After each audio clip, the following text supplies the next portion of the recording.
অলৌকিক জগন্নাথ, অলৌকিক তার উৎসব, অলৌকিক তার ভক্ত।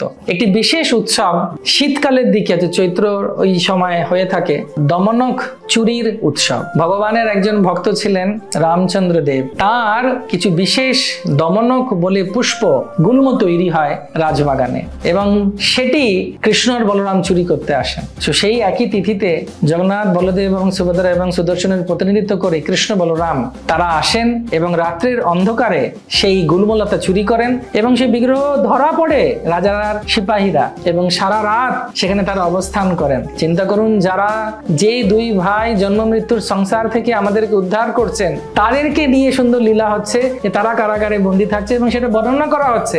এই গুল্মলতাটি, জগন্নাথের দমন যে গুল্মলতা, সেটি এত প্রিয় যে তুলসীর মতো তিনি সেটা বক্ষে ধারণ করে, মস্তকে ধারণ করেন। সেজন্য ভগবান হচ্ছেন সব থেকে বড় চোর। সেই চোরি লীলা এই জগন্নাথ পুরীতে হয়, সেটা খুব সুন্দর।